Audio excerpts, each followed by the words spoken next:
يلا بينا بقى النهارده نعمل احلى واجمل بيتزا من غير تخمير.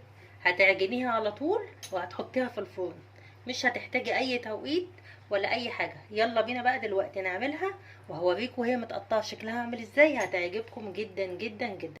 يلا نبتدي ونقول بسم الله ونصلي على سيدنا محمد. يلا بينا نبدا ونقول بسم الله.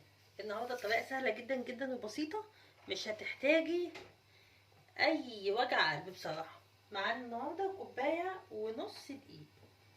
طيب النهارده الخميره بتاعتنا إيه؟ احنا هنعمل بيتزا من غير خميره خالص، مش هنحط فيها خميره وسريعه. يا دوبك هتقلبي العجينه كده، تجيبيه تخلصيها وتاخديها على طول على الفرن. طيب هنحط فيها ايه؟ مش هنحط فيها ميه. دي الخميره بتاعتنا اللي هي الزبادي، وهي اللي تعجن لنا بيها برضو الزبادي. يعني اللي هيعجن النهارده البيتزا بتاعتنا الزبادي. هنحط فيها كوبايتين زبادي، ده يعادل كوبايه كبيره زبادي على كوبايه ونص دقيق كده. هحط فيها معلقه لبن بودر كبيره، معلقه هرميه كده. ليه اللبن؟ انا بحب احط لبن بودر ليه؟ لان بيخلي العجينه هشه وطريه. ممكن ناخد رشه بيكنج باودر، رشه كده يعني ما معناه يعادل معلقه صغيره بيكنج باودر وبس. رشه ملح.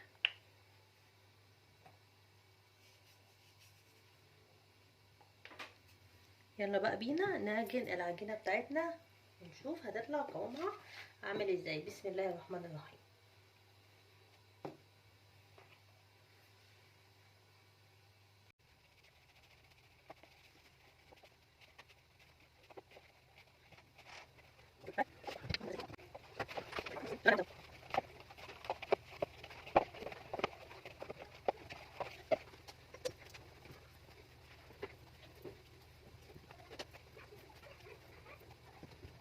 هحط فيها معلقه زيت كبيره، معلقه واحده بس. انا حطيت فيها معلش هي ما تصورتش، معلقه زيت كبيره اهي هنا. خلاص هرجع بقى اعجنها تاني اهو بالشكل ده. انا شايفاها هي عجينه مثاليه بصراحه. شايفين عامله ازاي اهي؟ ولا بقى تتعبي نفسك وهتقعدي لسه تخمري، لا، ولا تخمري ولا تعملي تتعبي نفسك وتقعدي تستنيها لسه هتخمر ساعه، لا، اهي هي كده ايه، خلصت. هقعد بقى اعجنها حلو حلو وهرجع لكم.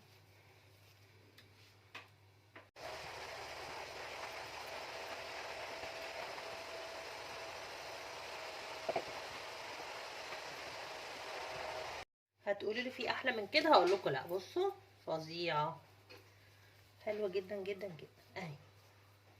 دي العجينه بتاعتي. يلا بقى نجيب، احنا دلوقتي هنشتغل فيها على طول، مش هنركنها على طول، هنشتغل فيها. يلا بقى اجيب صينيتي ويلا نعملها مع بعض. الصينيه بتاعتي اديتها رشه زيت وهفردها كده. هوزع الزيت كله في ايه، في الصينيه زي ما انتم شايفين. ويلا بقى نجيب العجينه بتاعتي اللي انا ما سبتهاش حتى يعني ثواني. هي ايه، حطيتها على طول في الصينيه. كوبايه ونص دقيق يعمل لكم صينيه قد اللي انا بشتغل فيها دي، اللي هي مقاس 28.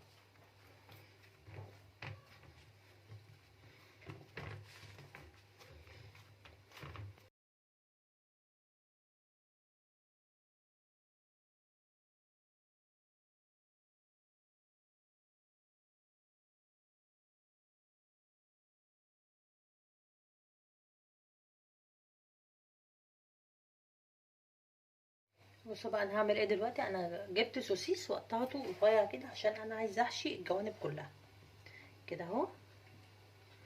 وهقلب ايه الجانب اللي هو ايه، بدل ما بيبقى فاضي، لا انا هحشيه من السوسيس كده اهو.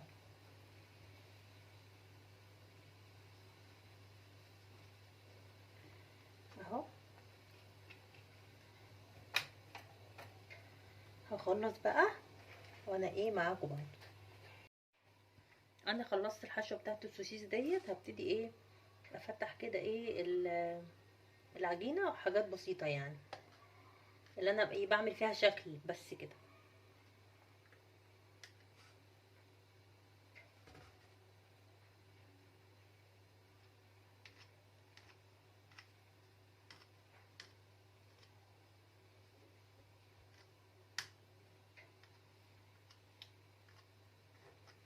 وبس كده هبتدي بقى ايه، يلا نكمل حشوتنا بقى.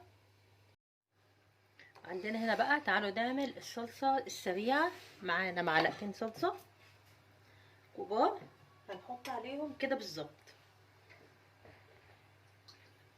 هنحط معلقه سكر صغيره،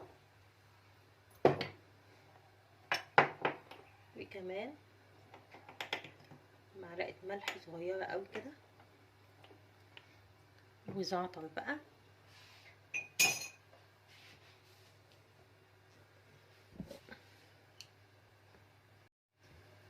وكمان هنحط زعتر. الزعتر ده حسب الرغبه يعني، ده يعادل عندي معلش عشان هو خلص، يعادل بالظبط معلقه صغيره.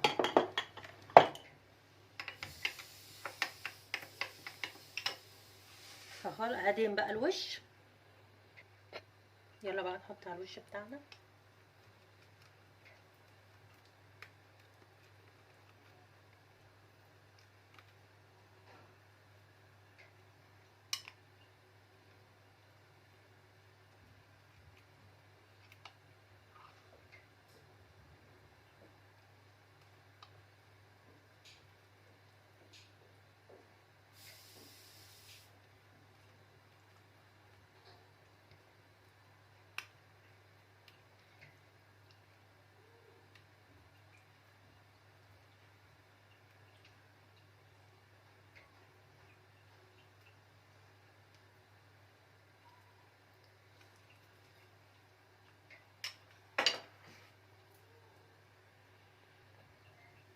حبة موتزاريلا،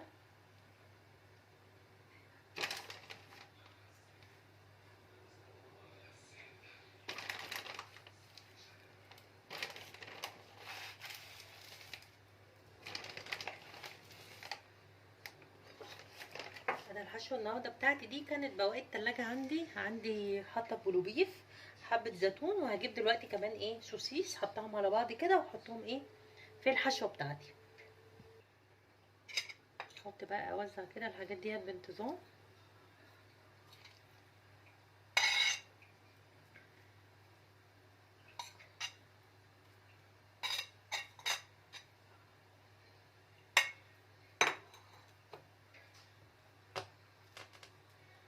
وهجيب السوسيس تاني اللي ايه الباقي اللي عندي.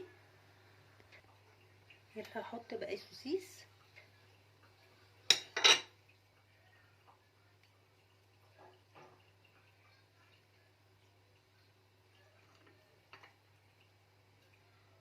دي بقى الحشوه بتحطي فيها اللي انتي حباه وعايزاه، ما فيش اي مشكله عندك يعني، الحشوه دي اختياريه. يلا بقى نحط ايه شويه موتزاريلا كمان على الوش.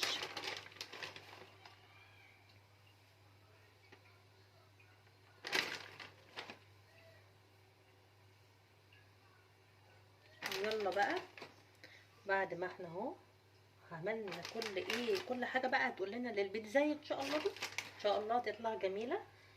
ونشوف العجينه السريعه خالص خالص اللي احنا عملناها مع بعض النهارده ان شاء الله هتعجبكم دلوقتي لما نطلعها من الفرن. يلا بينا بقى نحطها في الفرن. انا بس ايه قبل ما احطها اقربها كده واقول لكم ايه رايكم شكلها حلو ازاي. شايفين حلوه جدا جدا جدا. يلا بقى بينا على الفرن. هنحطها في الفرن قد ايه؟ هنحطها في الفرن بالظبط 12 دقيقه على فرن سخن. يلا بينا. يلا بينا نقطعها مع بعض بعد ما طلعت من الفرن. شايفين شكلها حلو جدا ازاي؟ ايه رايكم؟ هي باين عليها. يلا بقى نقطعها مع بعض واحده واحده كده، ونطلع حته وندوقها مع بعضينا.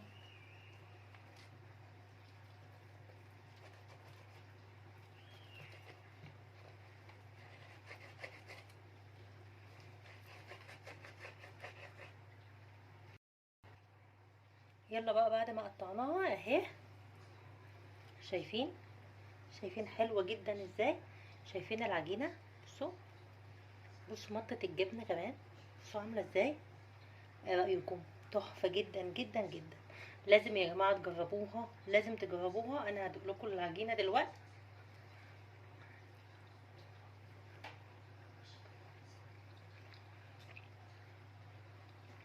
ما شاء الله، خطيرة.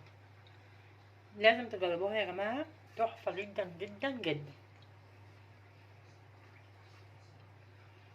لو عجبكم الفيديو وعجبتكم الطريقة، اعملوا بقى لايك وشير وسبسكرايب عشان يوصل لكم كل جديد مع مطبخ ست هاني. يلا بينا.